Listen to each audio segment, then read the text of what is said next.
Norėčiau pradėti savo pasisakymą viena istorinė iliustracija. Maždaug 5 amžiuje po Kristaus dabartinėje Kazachstano teritorijoje formavosi tauta, kuri vadinosi Žužanais. Žužanai, išvertus iš jų kalbos, gaunasi Chano rinktinė.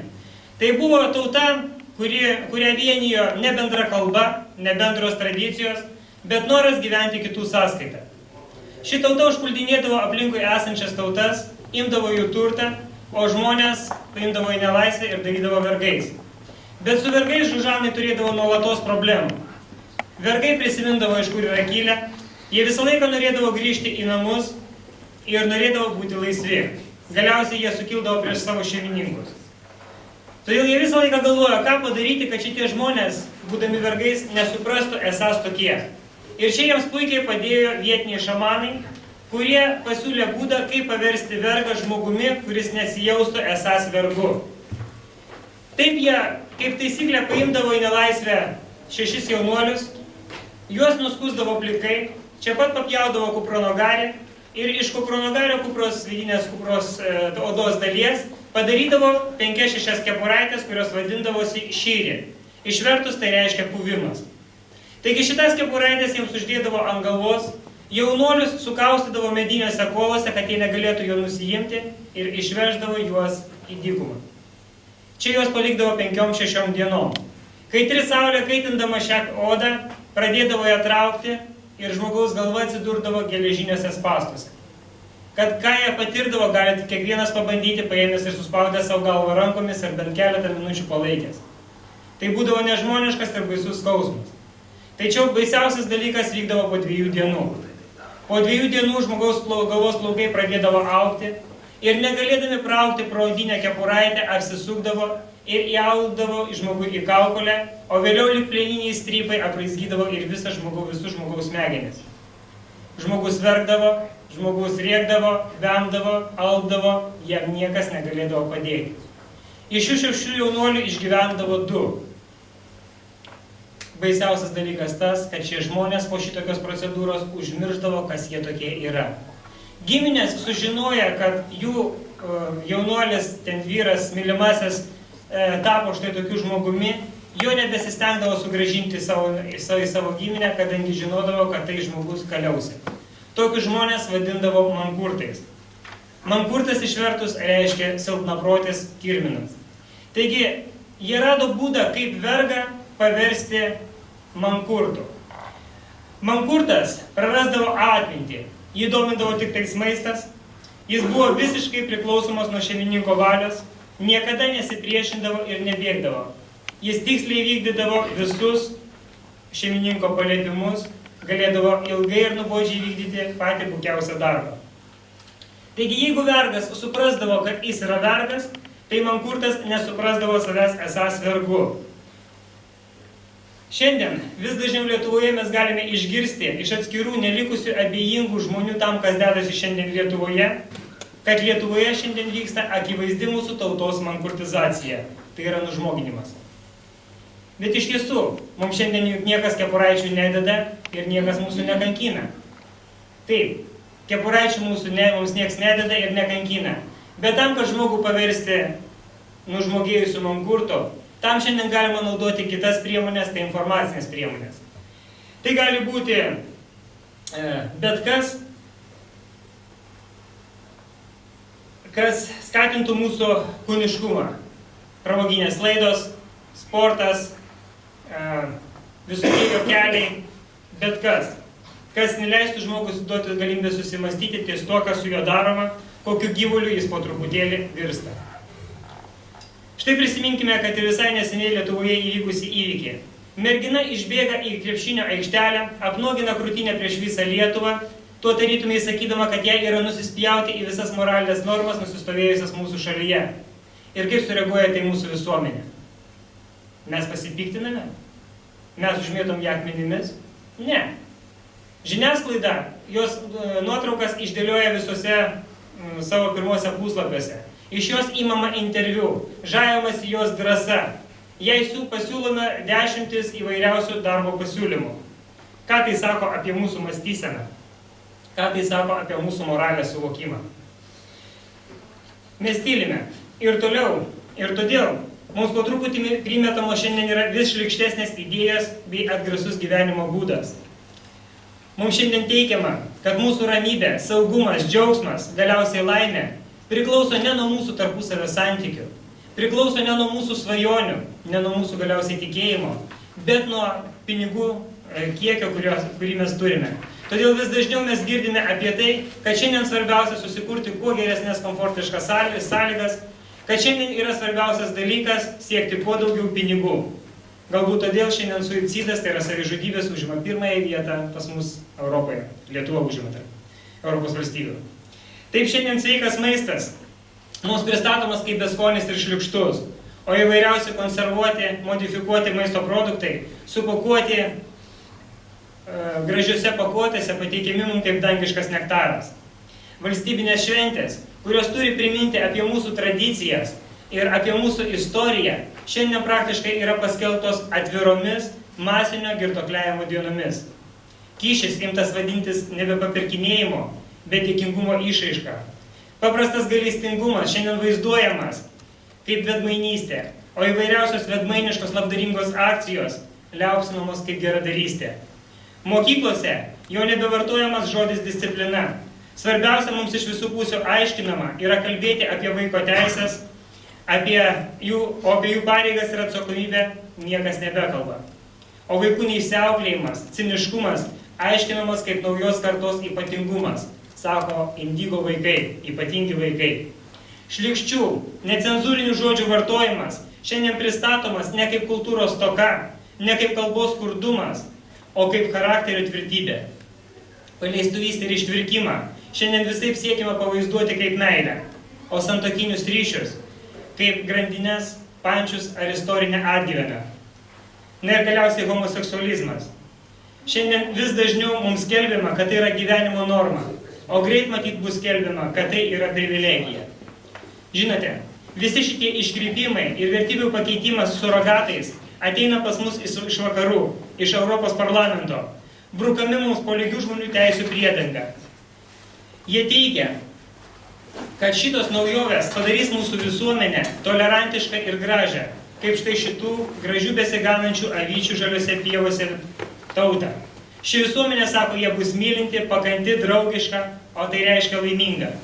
Bet tikrumoje, kada iš tiesų įsižiūri, kas slypi už visų šių naujovių, suvoki, kad tai padarys mus užbaigtais mankurtais, nužmokėjusiais padarais, kurie neturi jokios moralės, jokių moralės principų, jokių taurių svajonių, vien tik gyvuliškų aistrų tenkinimas ir vergiškas paklusnumas naujai diktatūros formai.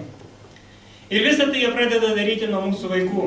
Štai vienoje mes jau skaitome, yra sukurtas vaikų darželis, kuriame mergaitės mokomos peštis, gintis, o berniukai nešioti sijonėlius ir lakuoti nagus.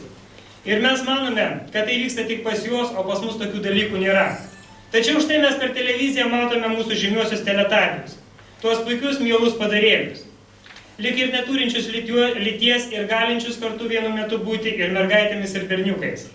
Kaip matote, nors vardai berniukiški, bet šie berniukai nešioja sijonėlius. Ir tai yra mokomi mūsų vaikai čia pat mums po nosimi, o mes ieškom kažkokių tai genderlops užslėptų programų.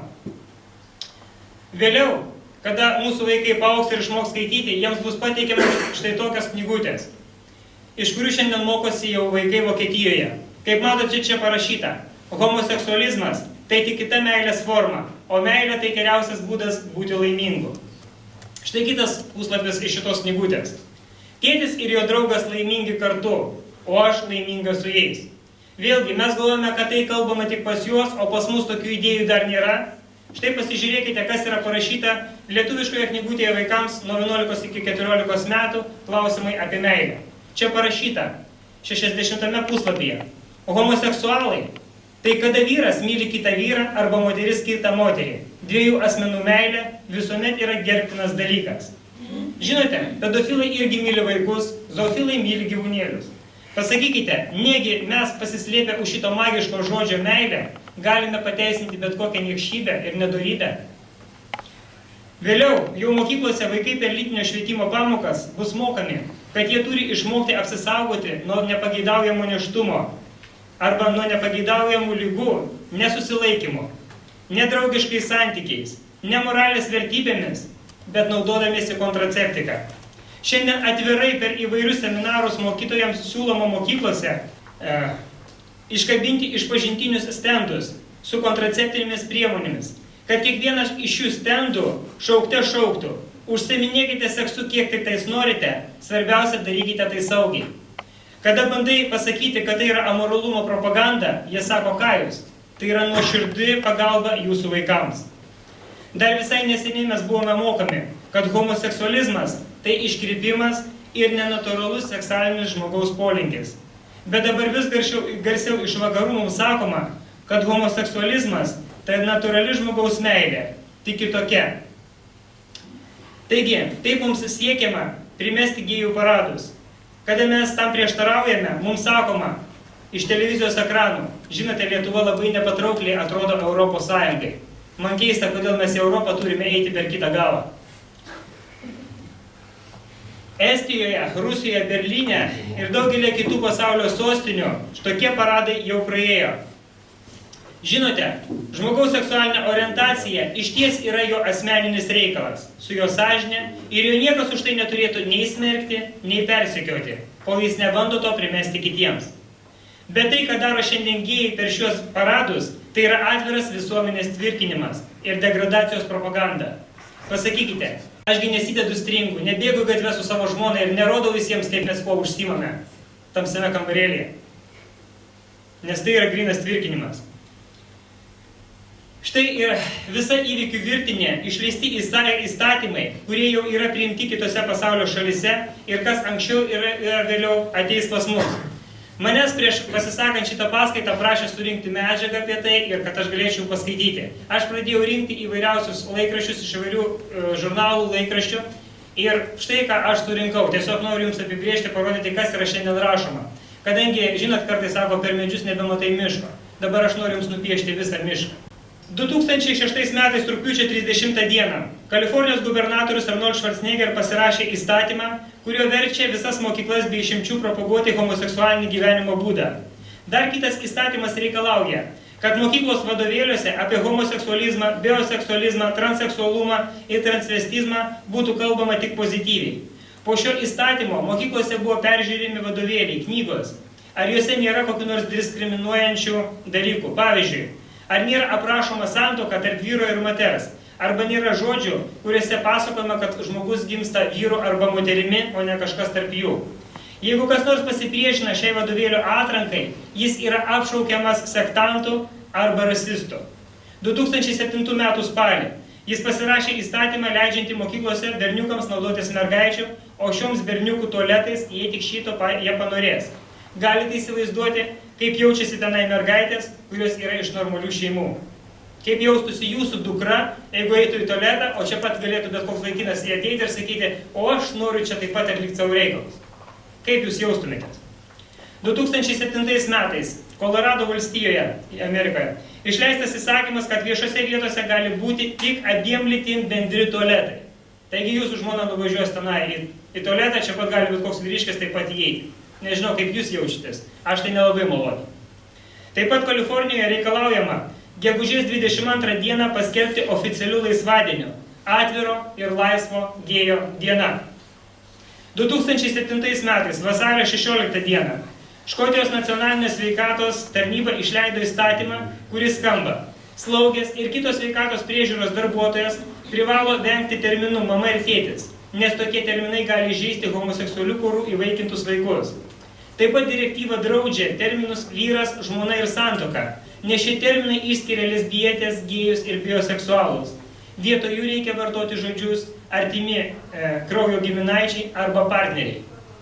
Anglijoje šiandien jau oficialiai 14 mokykloje vaikai yra mokomi ne tik apie du mylinčius vieną kitą princus, bet ir apie dvi pingvinės, kurios taip pamilo vieną kitą, kad įsivaikino pingviniuką. Kaip matote, keičiami natūralūs gamtos suvokimai. Švedijoje savoka šeima ištrinta iš įstatymų ir pakeista žodžiais namų ūkis. Ispanijoje socialistinė valdžia metrikacijos knygose žodžius tėvas ir motina pakeitė žodžiais gyvybės pradininkas A, gyvybės pradininkas B.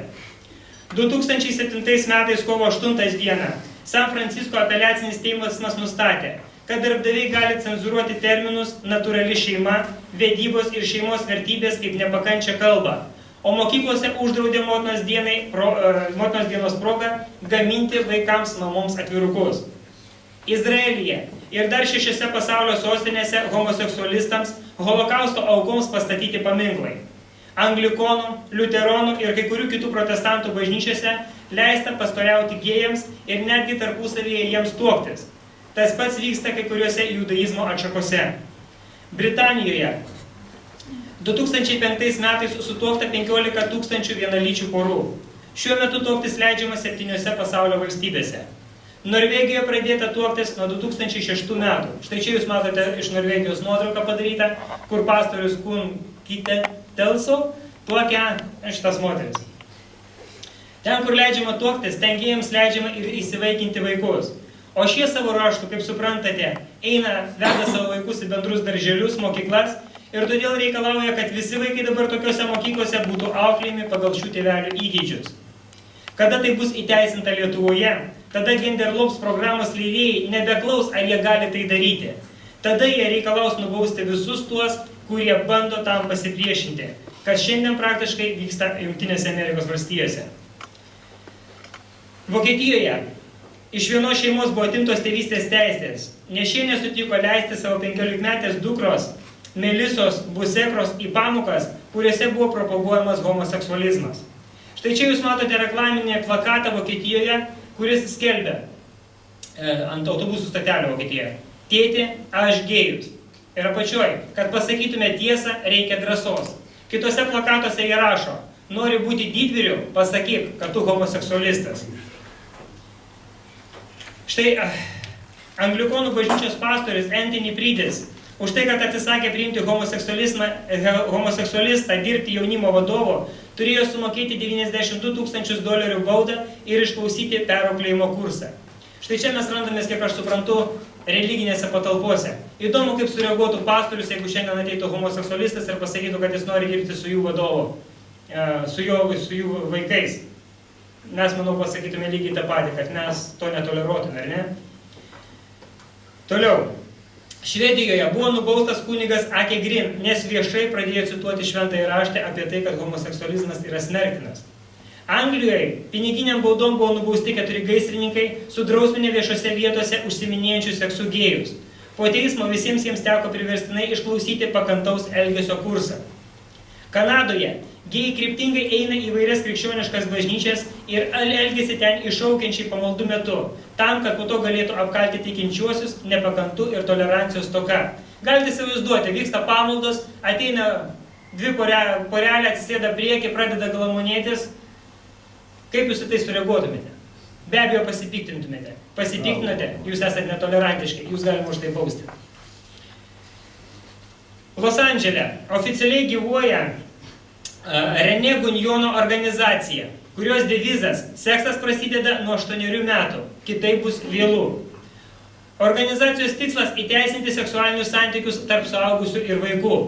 Olandijoje pedofilų organizacijos vadovas Edveras Bergas pareiškė, kad jie sieks, kad vyriausybė priimtų įstatymą įteisinti seksualinius santykius tarp suaugusių ir vaikų nuo 12 metų.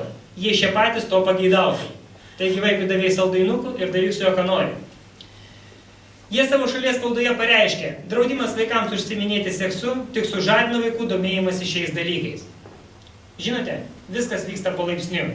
Iš pradžių švietimo pamokos, po to tolerancijos kursas, vėliau gėjų paradai, na ir tada galiausiai pedofilų reikalavimai. Niekas nestovi vietoje, mes arba morališkai augame, arba morališkai smunkame. Taigi, aš jau paskaičiau, kas vyksta pasaulyje. Galbūt mūsų lietuvių tai neliečia, galbūt mūsų mentalitetas visai kitoks ir mes niekada šito nepriimsime. Žinote, iki 1973 metų jie irgi manė, kad homoseksualizmas yra liga.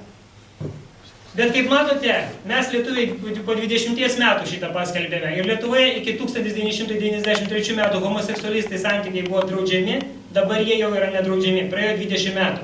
Pagal šitą tendenciją mes galime numanyti, kad jei 2000 metais homoseksualistai pareiškia, kad jie yra sveikesni, o visi tie, kas gina tradicinę šeimą, yra ligoniai, mes galime numatyti, kad artimiausių dešimtmečių prasidės gydymas ir pas mus Lietuvoje.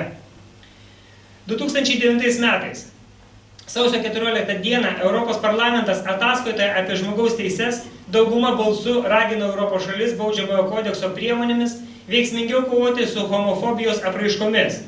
Parlamentas mano, kad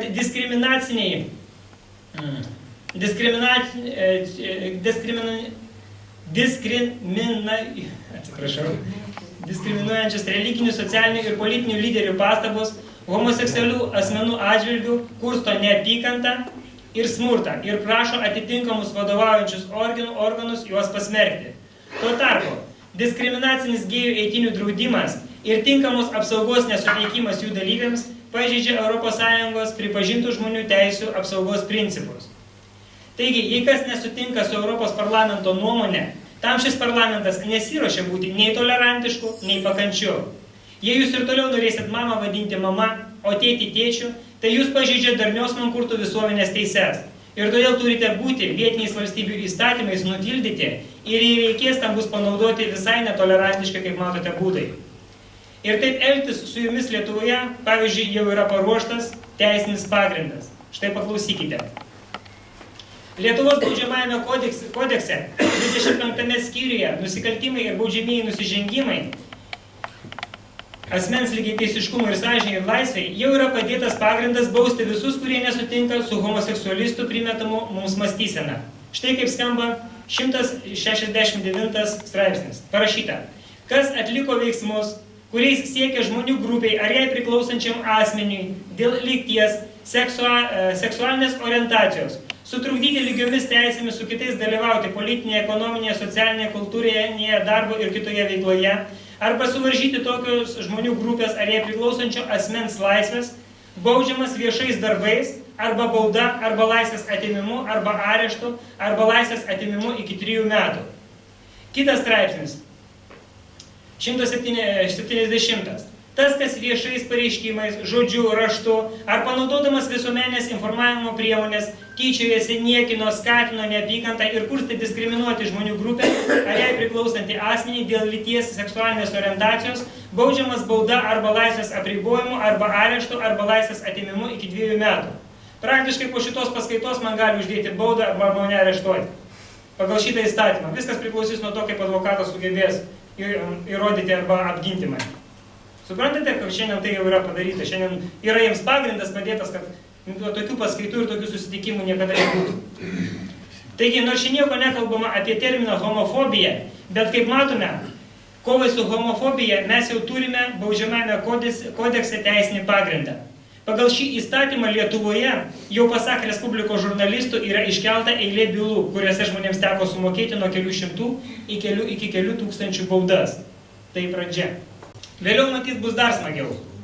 Išeisite kur nors viešai padainuoti, išėjo tėvelis į mišką lietuvių liaudies dainą. Ir būsite nubaustas, kadangi turite dainuoti. Išėjo gyvybės pradininkas A į mišką, išėjo gyvybės pradininkas B į mišką. O su jais matyti iš mėgintuvėlių ir išėjo visi vaikučiai. Nes taip tada matyt skambės. Taip turėsim keisti visas savo dainas ir visas tradicijas. Aš jau nekalbu, ką mes darysime su mūsų mergaičių pavardėmis, kurios labai aiškiai apibrėžia jų šeiminę padėtį. Taigi, kas yra homofobija? Homofobai tai žmonės, kurie turi baimę, kaip teigia homoseksualistai, žmogiškumai.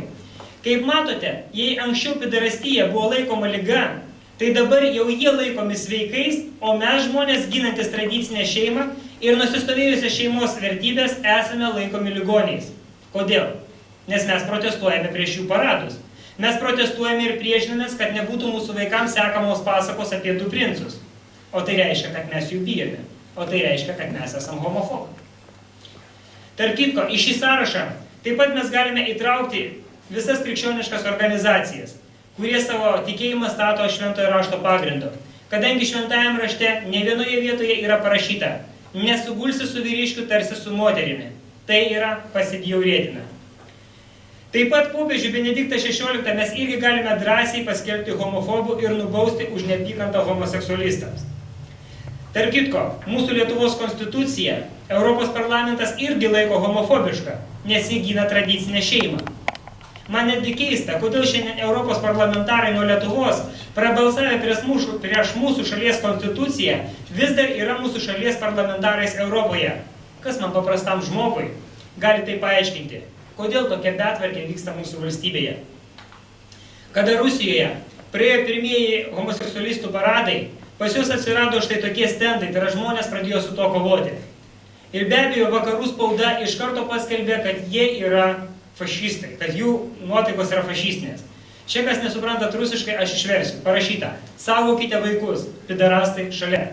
Štai kitas didžiulis plakatas, sankryžoje, parašyta: saugokite šeimą, piderastai atakuoja. Tarp kitko, kada sakau žodį piderastai, mūsų ausyse tai skamba gana įžeidžiančiai. Bet iš tikrųjų tai yra aprašoma liga. Kada mes sakom homoseksualistai, mes praktiškai sakome alternatyvus būdas mylėjimuose. Kada mes sakom piderastai, mes sakom žmogus sergantis tam tikrą ligą. Ukrainoje Europos parlamentas išskyrė 10 000 eurų štai tokiems plakatams, kurie kabėjo Kyjive iki 3 mėnesių. Čia parašyta: tolerancija apkalbama ir duotas internetinis adresas. Štai čia jūs matote nuotrauką žmogaus. Galit pasakyti, tai mergina ar vaikinas. Jūs suprantate, kad jie kalba ne apie toleranciją žydams, negrams ar panašiai.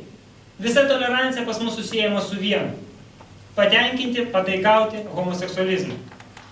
Taigi, tolerantiškumas, pakantumas kam? Kitai nuomoniai, ar nuodėmiai, ar nusikaltimui. Jei mes turime būti homoseksualizmo paradams šiandien, tai kodėl turėtume būti nepakantus Lietuvos anonistų maratonai, kai šie sugalvos tokį surengti? Arba gal tada nustokime pažeidinėti teisės ir tų, kurie nori užsiminėti seksu su lavonais? Ką, ar jie blogesni už homoseksualistus? Pasakykite, kur yra ta tolerancijos pakantumo riba? Kadagi pakantumas, pagaliau mes suprasime, jau čia yra peraugęs į nusikaltimą arba į nusikaltimo pateisinimą. Aš manau, nėra skirtumo. Ar žmogus tvirkina vaiką, ar savadauja vyras su vyru, ar paleistuvauja vedęs vyras su svetima moterimi. Tai amoralu ir tai neturėtų būti mūsų visuomenėje propaguojama kaip gyvenimo norma. Nes tai ne norma, tai nuodėmė, tai nusikaltimas ir tai yra nedora. Ir jei mes to nepadarysime, mes tapsime nužmogėjusiais, nebeturinčiais jokių moralės normų, sąžinės principų mankurtais, gyvuliais valdomais tik kūniškų instinktų ir aistrų. Kviečiu, pamastykime apie tai ir pagalvokime, kokį iš tiesų visgi norėtume palikti palikimą ateinančioms kartoms. Ačiū Jums už dėmesį.